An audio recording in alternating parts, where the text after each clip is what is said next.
All right, so this is going to be another movie review.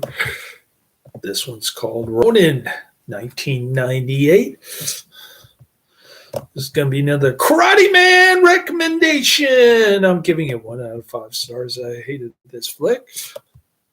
It's 121 minutes. Really? Yeah, 120 minutes. I repeat, 121 minutes. Why?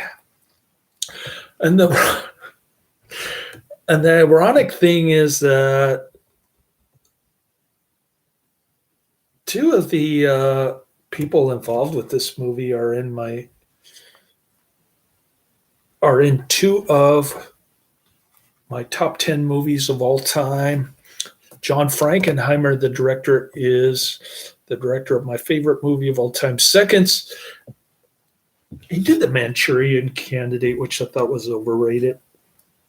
And I think this one's overrated too. But it's not the first time that I've seen overrated movies recently. Television shows, Miami Vice, Fast and the Furious series, and now Ronin. You see a pattern here? I'm letting Karate Man take over my channel. And Adrian was just belligerent, and he was just going off on the chat room on Martin Luther Martin, whatever his name is, the heretic, Martin Luther, for no particular reason other than to irritate me, apparently. Because he knows he's getting under my skin. I know more about Catholicism now. I know the tricks that demons and Satan are trying to pull. So I'll just remove his idiotic comments. And hopefully he'll go away or stop. I don't care either way. I'm not giving into the sin of human respect anymore. I've had it up to here with heresy, blasphemy, hatred of God, whatever drunken nonsense he's going to pull on my channel. I'm going to take it down. Okay, Ronin is a 1998 U.S. action thriller film directed by John Frankenheimer and written by John David Zeke and David Mamet under the pseudonym Richard Weiss. It stars an ensemble cast consisting of Robert De Niro, Jean Reno, Natasha Michelone with the fake Irish accent. I like her. I want to see her naked. No such luck. Stellan Skarsgård. He was in Nymphomaniacs. Stellan Skarsgård. I better put his name in the description.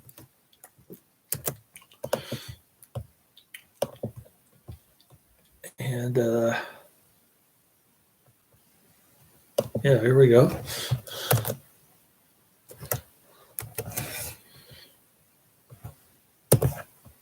Looks like a Swedish dude or something. This had kind of an art house feel to it, this one. Mainly because it was filmed in Europe. Oui. Sean Bean, who was in The Island. Then you got Jonathan Pryce, the other guy, who's in one of my top 10 movies of all time, namely Brazil. We like Brazil on this channel. Sir Jonathan Pryce, Welsh actor, doing a fake Irish accent. The film is about a team. His accent sounded even more fake than Natasha's. We like Natasha, though. The film is about a team of former special operatives hired to steal a mysterious, heavily guarded briefcase while navigating a maze of shifting loyalties. The film was praised for its realistic car chases in Nice, France, and Paris, France. I didn't care too much for the car chases. I've been watching Fast and Furious so much, I'm sick and tired of car chases. Frankenheimer signed to direct Zeke's screenplay, which Mamet rewrote to expand De Niro's role and develop plot details in 1997. The film was photographed by Robert Pryce in his native France from November 3rd, 1997 to March 3rd, 1998. Professional racing car drivers coordinated and performed the vehicle stunts, and Elia Camaril scored the film, his first for a major studio. Ronin premiered at the 1998 Venice Film Festival before its general release on September 25th.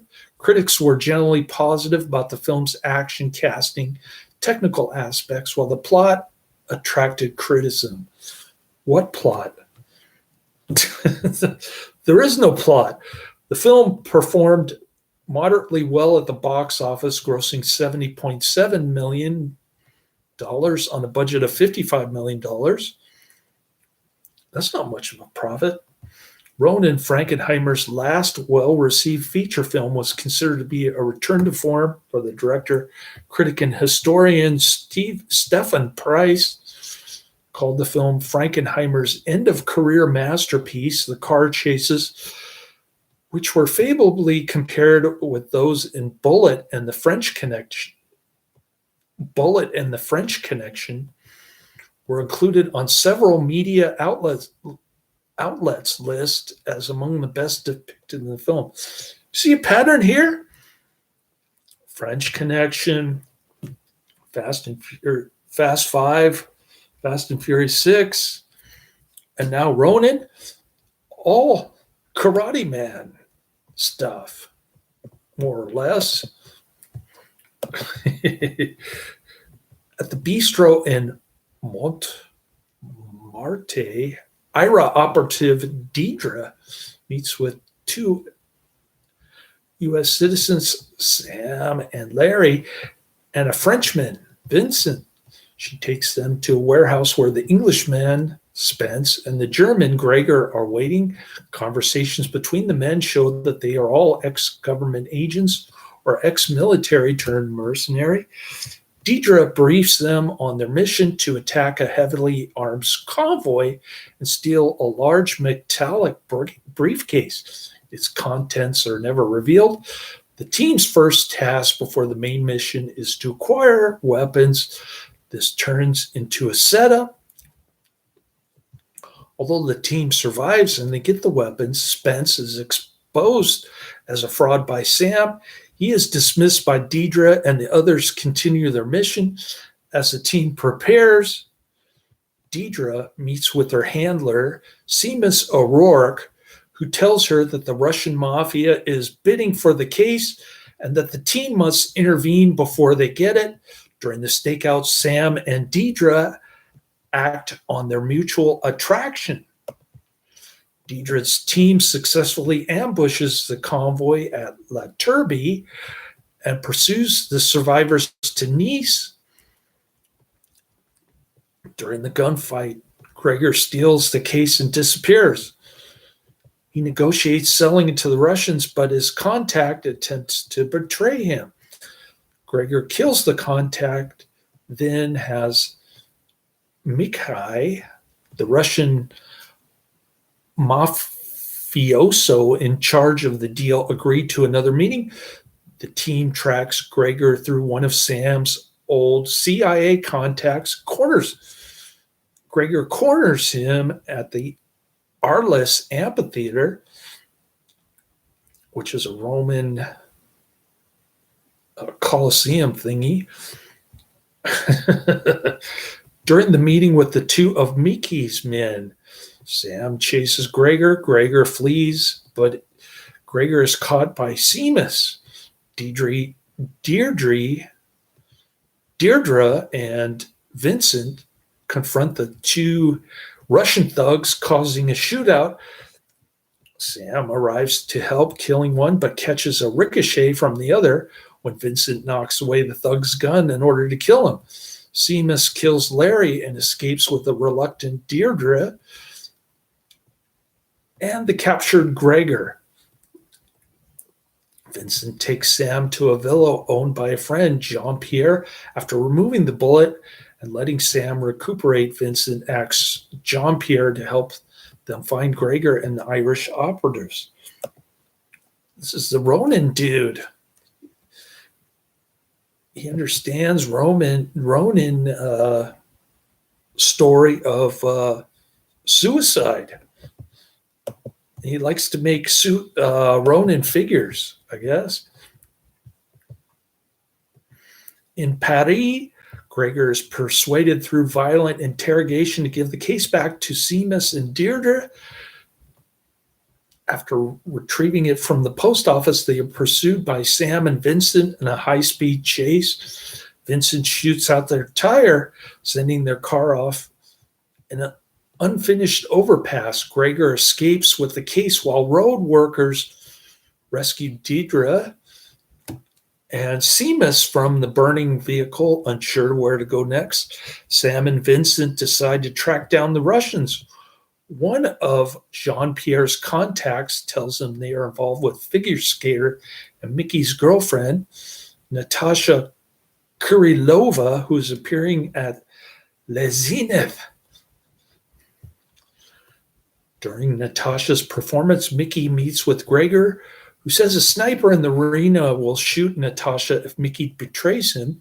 Mickey surprises Gregor by letting Natasha be killed before killing Gregor and taking the case. Amid the ensuing chaos from Natasha's shooting, Sam and Vincent leave the arena just in time to see Seamus kill Mickey and steal the case. Sam and Vincent split up. Vincent pursues Seamus, but Vincent is wounded in the gunfight. Sam finds Deirdre waiting in a getaway car. He convinces her to leave after explaining that he is still an active government agent working undercover to get Seamus, not the case. As she drives away, Seamus is forced to return to the arena as Sam gives chase. Seamus ambushes Sam, but Seamus is shot dead by Vincent before Seamus can kill Sam. Sam and Vincent have coffee in the bistro where they first met.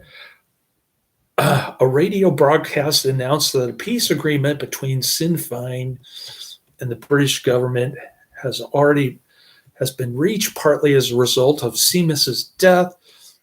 Sam keeps glancing at the door as patrons enter, but Vincent convinces Sam that Deirdre will not be coming back. In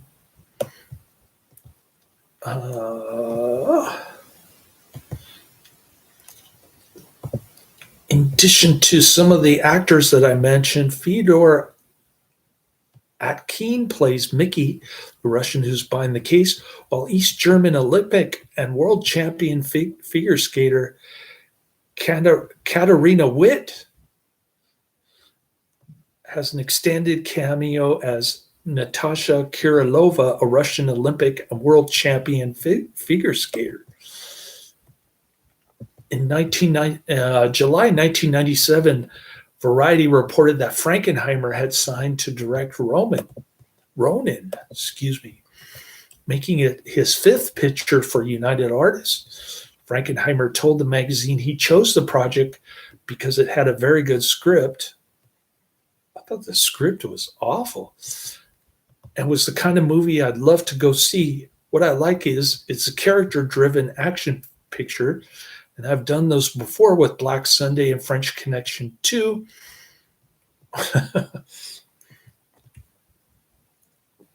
Which was recommended to me. In the chat room, amidst all that heresy about Martin Luther, it's not one of these CGI pictures. It's a film about people. I thought it was boring. I don't like spy thrillers. Sorry. call this an action movie because it's got car chases. Big deal. I want to see explosions, and I want to see a rated R movie that has nudity in it. It's not bigger than life, which I don't relate to that much. He also saw it as an opportunity to apply his broad knowledge and understanding of France, oui, especially Paris, in which he resided for many years. He added, I would not have been able to do the film nearly as well anywhere else. His films The Train, 1964, Grand Prix, 1966, Impossible Object, 1973, and French Connection 2, 1975, were shot in France. By the way, I added Crank, French Connection 2, and Miami Blues to my list as a result of that chaotic chat room from earlier this morning. That was crazy. I couldn't tolerate Adrian. He was just drunk and belligerent. Many of Ronin's principal crew members had worked with Frankenheimer on television films. Editor Tony Gibbs on George Wallace, set designer Michael Z. Hannon on George Wallace in The Burning Season, 1994, and costume designer May Ruth on Andersonville, 1996. Haven't seen either one of those. Frankenheimer chose French cinematographer Robert Pryce to help him achieve the look and style he wanted for the film. Pryce impressed Frankenheimer with his work on the police thriller Citizen X, 1995, another one I haven't seen, which persuaded the director Pryce could handle the more than 2,000 setups he planned for Ronin. Frank Mancuso Jr. served as the film's producer. According to Frankenheimer, French authorities helped him circumvent a strict Paris ordinance that prohibited film productions from firing guns in the city. This was enacted because many civilians had been complaining about the gunfire noise produced by film shoots. Additional factors influenced the decision. Officials' desire for a U.S. action film like Ronin, few of which had been filmed here since the law was passed, to be filmed in Paris, and the desire to boost France's reputation as a film location. When John David Zeke, a newcomer to the film, conceived the idea for Ronin after reading James Clavell's novel Shogun, the age of 15, it gave him background information on Ronin, Masterless Samurai, which he incorporated into the screenplay years later. On choosing France as the story's key location, Zeke said, many years in Nice, the location of one of the key set pieces of the story, I stared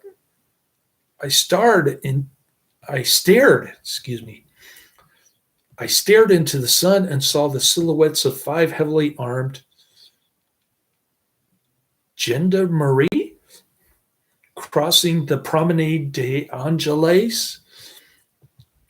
That, pardon my French, that image made me realize that I wanted to see the film in France. Accounts differ as to the screenplay's authorship. According to Zeke's attorney, playwright David Mamet was brought in shortly before production to expand De Niro's role and add a female love interest. Although Mamet rewrote several scenes, his contributions were minor. According to Zeke's account, Frankenheimer said Mamet's contributions were more significant. The credit should read, story by J.D. Zeke, screenplay by David Mamet. We didn't shoot a line of Zeke's script. Frankenheimer later retracted this in a September 1998 open letter published in Variety, writing that J.D. Zeke is unequivocally Entitled to the first position screenwriting credit, as well as the sole story credit he was awarded by the WGA. He deserves recognition for his significant contribution to this film, and I'm proud to have worked with him. So why is Frankenheimer contradicting himself here? When he learned he would have to share credit with Zeke, Mamet insisted on being credited with the pseudonym Richard Weitz because he had earlier decided to attach his name only to the projects for which he was sole writer. Ronin was produced on a budget of $55 million. Principal photography lasted 78 days, beginning on November 3rd, 1997, in an abandoned workshop at Aubervilliers, part of my French. Scenes at Port de Lilas and the historic Arles Amphitheater were filmed that November. The crew then filmed at the Hotel Majestic at Cannes, La Turbie, and Villafranche. I'm having trouble with these French words. Oui, oui. Production, in case you're wondering, what's wrong with my French? Production was suspended for Christmas on December 9th and resumed on January 5th, 1998 at Epinay, where the crew built 2 interior sets on sound stages, one for the bistro in Montmartre, another for the rural farmhouse, both of which also have exterior location shots. I guess if you want to go on a trip to France, you should watch this movie. Otherwise, skip it. The climactic scene with a panicked crowd at La Zenith required about 2,000 extras who were supervised by French casting director Margot Capelaire. Filming concluded at La Défense on March 3rd, 1998. Because there was no second unit director and the camera operator to film the action scenes, Frankenheimer and cinematographer Robert Pryce supervised them for an additional 30 days after the main unit finished filming. The first major car chase scene was shot in La Turbie and Nice.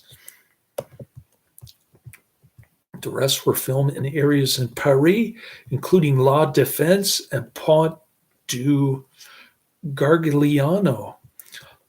Scenes set in a road tunnel were filmed at night because it was impossible to block tunnel traffic during the day. The freeway chase in which the actors dodged oncoming vehicles was filmed in 4 hours on a closed road.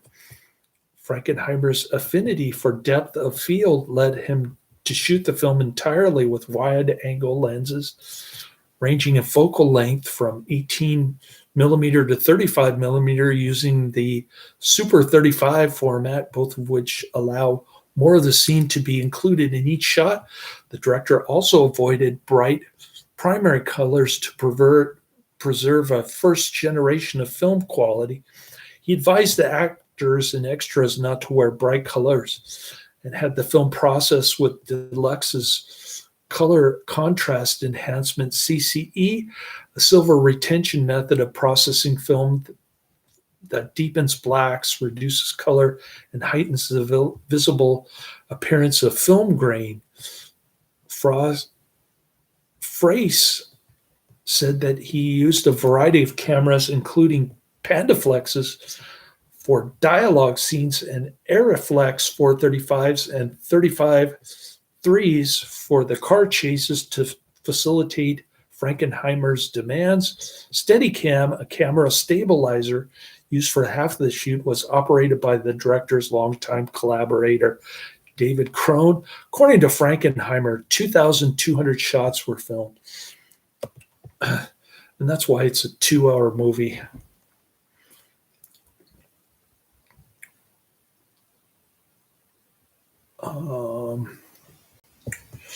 Frankenheimer avoided using special effects in the car chase scenes pre-visualizing them from storyboards and used the same camera mounts as those used on Grand Prix, 1966 film, which I have not seen.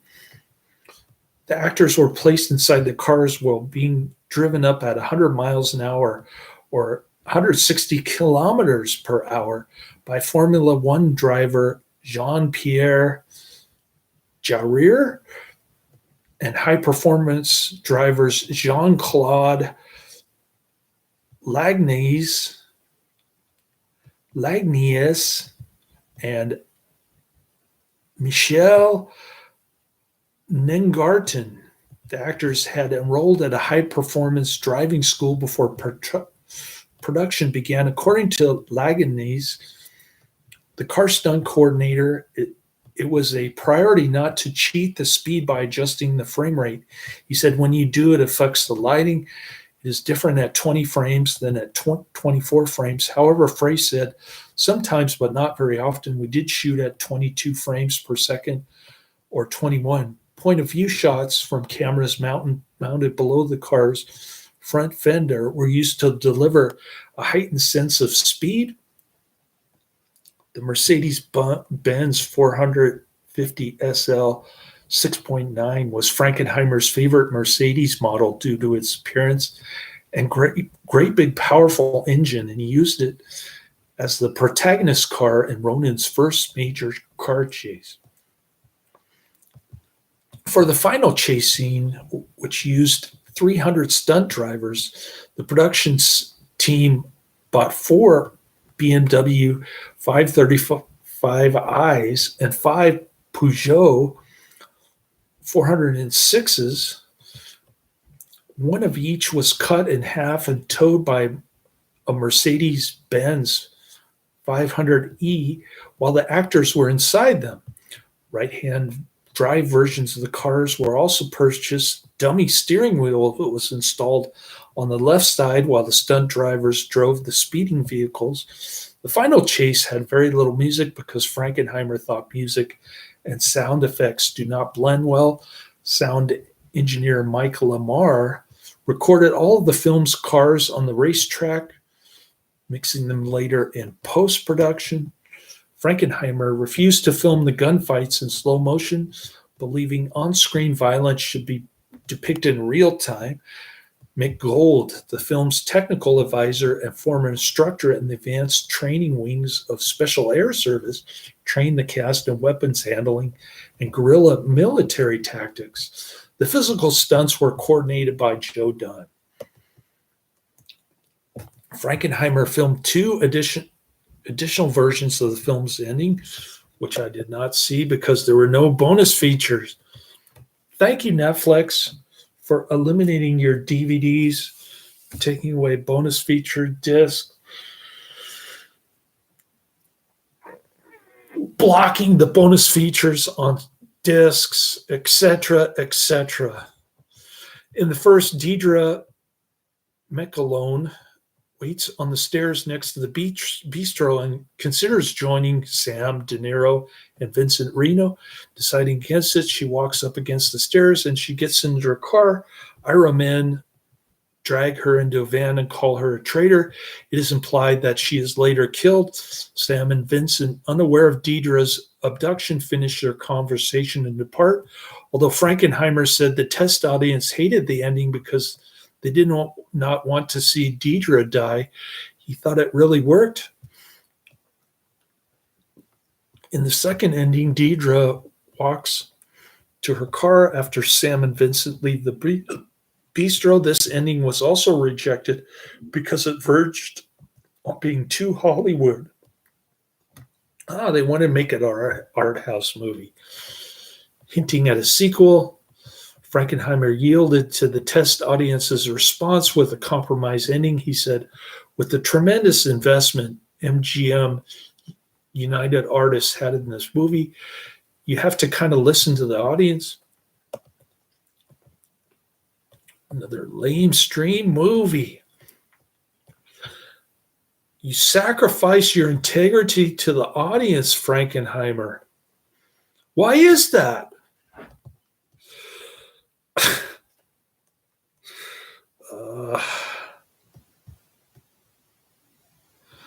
Jerry Goldsmith was originally commissioned to compose the score for Ronin, but left the project.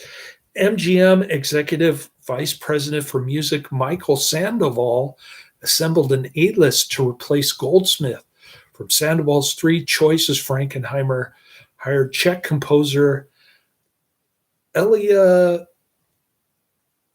Kimerol, who said he was far away from being even a B composer at the time. Kimerol attended a private screening of the film's final version, and Kimerol considered its main theme, which at Frankenheimer's behest would incorporate qualities of sadness, loneliness, and heroism. To achieve this, Kimerol performed with duduk, an ancient double-reed woodwind flute that originated in Armenia. Kimerol sent a demonstration to Frankenheimer, who loved it and who was signed as the film's composer. Kimerol's piece, Ronin's theme, was used for the opening scenes. Kimerol's score for Ronin, his first for a major film studio, was recorded 7 weeks at CTS Studio in London. It was orchestrated and conducted by Nick Ingman, edited by Mike Flicker, and recorded and mixed by John Wynant. Faris Sarabandi released the soundtrack album on compact disc in September 1998. I won't be buying that compact disc anytime soon. For AllMusic, Jason Ankeny rated the album 4.5 out of 5, called it profoundly visceral listening experience, illustrating an expert grasp of painting and atmosphere. I disliked it. I hated it. There's not one aspect of this film that I enjoyed, but I appreciate Karate Man recommending it to me so that I could thoroughly trash it. No offense, Karate Man. Ronin had its world premiere at the 1998 Venice Film Festival on September 12th, before a wide release on September 25th. Ronin fared moderately well at the box office. It was the second highest grossing film in the U.S. during its open weekend, grossing $16.7 million behind action comedy Rush Hour, $26.7 million at 2,643 locations. I have seen and reviewed Rush Hour, as well as Rush Hour 2 and Rush Hour 3, I think. That was the movie that I forgot the name of in one of my previous reviews recently.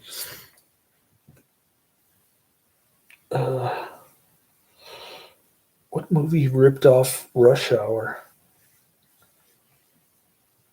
I can't remember now.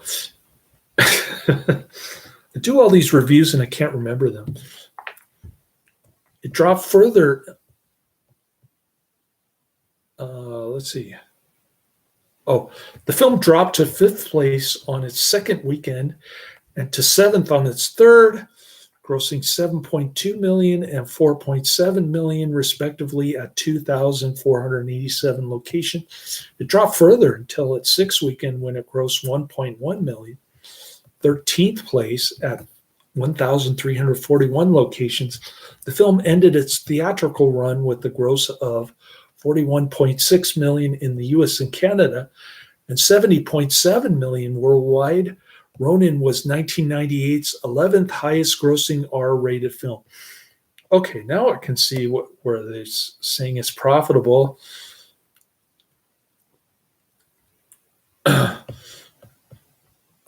Because the box office is over 100 million. Why does it say 70.7 million? How do they come up with that number? They're trying to trick me. I don't even know why this gets an R rating. There's a lot of blood and and some foul language, but it's pretty tame. Critical reception to Ronin was favorable. Critics praised its ensemble cast, with many singling out Robert De Niro. Todd McCarthy in Variety credited De Niro with sustaining the film, but a reviewer from Chicago Reader disagreed.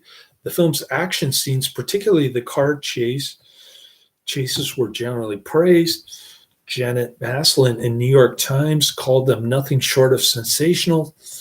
These scenes were criticized by the Washington Post for their length, by McCarthy for their excessive jump cuts. It gets to the point in the car chase scenes where you just lose interest. You want to take your eyes off the screen because they're so long, and this movie is so long. Robert Pryce's cinematography was routinely praised. I didn't particularly care too much for it. I don't care for France or art house movies. Michael Wilmington in the Chicago Tribune called it superficially attractive and entertaining, although the plot was criticized by Chicago Reader as dull, and the Washington Post as derivative. Wilmington called it familiar but taut tale. Some reviews singled out the espionage scene in which De Niro and Natasha McElhone posed as tourists and photographed their targets at a Cannes hotel as one of the film's best. Critics also evaluated Frankenheimer because the broad acclaim he received from the political thriller The Manchurian Candidate, 1962, which I have seen and reviewed. I thought it was overrated. Established him as a director. Many said he was influenced by the works of fellow filmmaker and close friend Jean-Pierre Melville, particularly Melville's neo-noir Les Samurai, 1967, which I have not seen. Franco-Italian production. But McCarthy wrote that Ronin lacks Melville's world-weary existential ennui. The film was considered to be a return to form for Frankenheimer, whose Emmy Awards for the television films Against the Wall, 1994, which I have not seen, The Burning Season, Andersonville, and George Wallace, had resurrected his career. I haven't seen any of those. After it lost momentum during the 1970s and 1980s due to the director's alcohol addiction. Ronin was Frankenheimer's last well-received feature film. Wilmington called it the director's best theatrical film in decades, despite lacking The Manchurian Candidate's blazing invention. What's so blazing about what is a blazing invention have to do with The Manchurian Candidate? And Stephen Pryce called the film his end-of-career masterpiece. Stephen Prince, Prince wrote, with Ronin, Frankenheimer vindicated his cinematic talents and aesthetic preferences. The film is stylistically bonded with the principles of his work as found in the earliest and best period of his career. Its aesthetic of realism places it with Grand Prix, The Train, and The Gypsy Moths, and its minimalist conception of character and narrative detail bonds it to those productions as well. Frankenheimer had not lost his touch as a filmmaker, far from it. Ronin is smart, sharp, and witty, and it shows a great facility for visual storytelling that most films made today by younger directors can muster. In February 1999, MGM Home Entertainment released Ronin as a 2-disc DVD that contained versions in widescreen and pan and scan formats and Dolby Digital 5.1 sound. The DVD also contains the alternate ending. and an audio commentary by John Frankenheimer, who discusses the film's production history. So I missed out on the DVD thanks to Netflix. Not that they had it in their catalog, but Netflix is lousy. I'll never go back to Netflix. Never. They're like Disney Plus or. The funny thing about Amazon Prime, which I signed up for today, I shouldn't be doing shopping, but I bought both this one and the other movie on my list, the next movie on my list, on YouTube because they have the exact same price as Amazon Prime. So it seems like everything that's on Amazon Prime is the same rental price on YouTube. So I don't even know why my former coworker, who's a Trump supporter, why he recommended Amazon Prime to me, but that's what I get for listening to somebody who wants me to vote for Trump.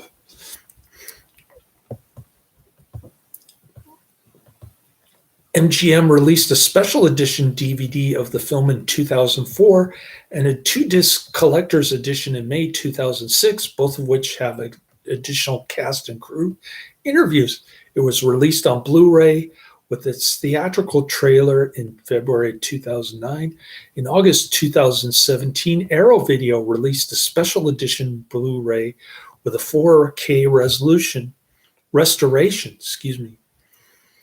with a 4K resolution restoration from the original camera negative that was supervised and approved by cinematographer Robert Pryce. Arrow's Blu-ray also includes archival bonus features that originally appeared on the MGM Special Edition DVD, together with Pryce talking about his early cinematography career and his involvement with Ronin.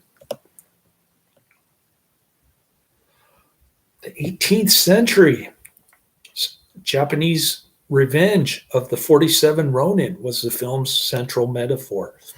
Don't ask me how or why, because I don't know. Now, this film makes sense to me, okay?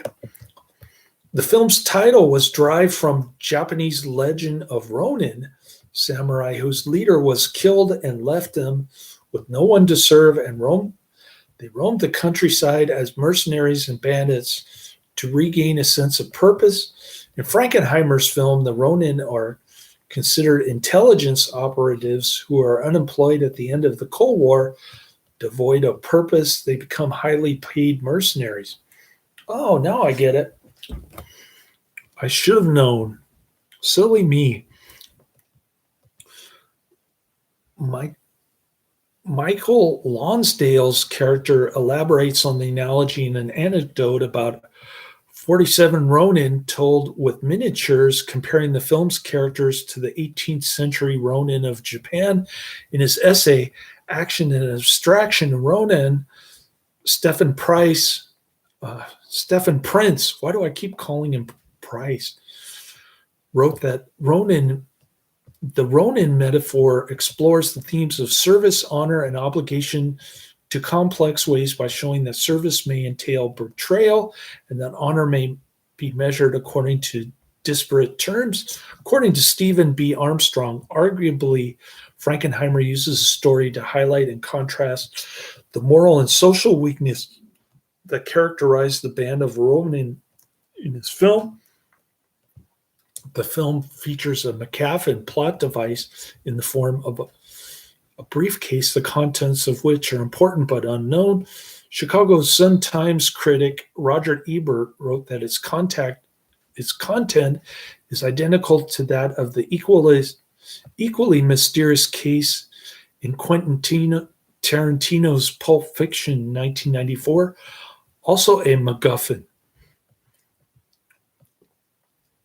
I thought Pulp Fiction was overrated. How come the overrated themes keep popping up with these Karate Man movies? Inquiring minds want to know. We're not here to criticize Karate Man the way we criticize Adrian now, because Karate Man doesn't give us heresy, blasphemy, and other crimes against the God's law, the Decalogue. Michael Wilmington of the Chicago Tribune called Ronin an homage to the French Connection, 1971, The Parallax View, 1974, and 3 Days of the Condor, 1975. I've only seen the French Connection, and I reviewed it too. I didn't care too much for it. Thriller films known for their lack of visual effects. I think Adrian liked the car chase scene in the French Connection. Maitland McDonough of TV Guide also compared the film to The Day of the Jackal, 1973, another movie that I haven't seen, and noted similarities between Ronin's opening scene and that of Tarantino's Reservoir Dogs, 1992, another movie that I haven't seen, in which a group of professional killers who have not met before assemble. According to Armstrong, the film's plot observes the conventions of heist films. What plot? I'm still trying to figure this thing out. Frankenheimer employed a hyper-realistic aesthetic in his films to make them look realer than real, because reality by itself can be very boring, and saw them as having a tinge of semi-documentary. He credited Gillo Pontecorvo's The Battle of Algiers, 1966. 1966. 1966, another movie that I haven't seen, The Battle of Algiers, a film he considered flawless and more influential than any other he had seen, with inspiring the style. According to Pryce, Frankenheimer's success at working in this realist style, avoiding special effects trickery, places the car chase in Ronin in the same rarefied class as the celebrated chase in Bullitt, 1968, with Steve McQueen, Robert Vaughn, Robert Duvall, Norman Fell. The director credited the Russian film The Cranes Are Flying, 1957, with inspiring invisible cuts in Ronin. I have not seen The Cranes Are Flying. On the film's DVD audio commentary, Frankenheimer notes a wipe during the opening scenes made by two extras walking across the frame, which becomes a tracking shot of Jean Reno entering the bistro. His intention for the cut was to conceal the fact that the bistro's interior was a set, its exterior was filmed on location. On the review aggregator website Rotten Tomatoes, 70% of 73 critics' reviews are positive, with an average rating of 6.4 out of 10. The website's consensus reads, Ronin earns comparisons to the French Connection with strong action, dynamic road chase scenes, and solid performances. In 2019, Rotten Tomatoes' Alex Vo ranked Ronin number 101 on his list of 140 essential action movies to watch now. Metacritic, which uses a weighted average, assigned the film a score of 67 out of 100 based on 23 critics, indicating generally favorable reviews. Ronin's car crashes were included on several media outlets' lists of the best depicted on film, including CNN number 2, Time number 12, Fandango number 6, Complex number 25, The Daily Telegraph number 10, Pop Matters number 9, IGN number 9, Screen Rant number 8, Business Insider number 3, Consequence of Sound number 6, and Collider. Some critics have said the chase scenes in Mission Impossible Fallout 2018 were influenced by those in Ronin, another movie that I haven't seen. You can tell that I don't use car chase scenes as a major determinant for the quality of a film. But that's just me. Each person has a unique take on movies. I'm just telling you mine. Take it or leave it. Screen Rant ranked Ronin #1 on its list of 12 best action movies you've never heard of.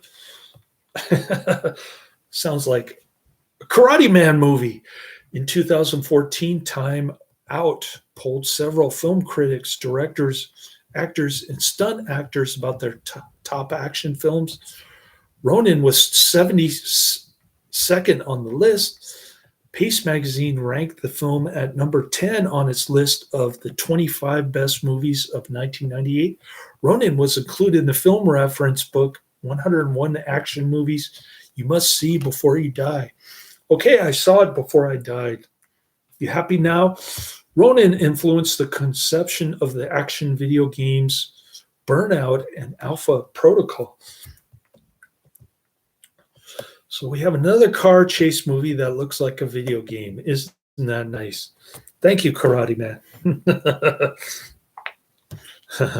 Sorry if I insulted Karate Man. I meant to insult Adrian so that it'll go away or they stop peeing on my channel with anti-Catholic trash. I had all that I can tolerate. I've been listening to Father Isaac. So watch out, Adrian. Laters.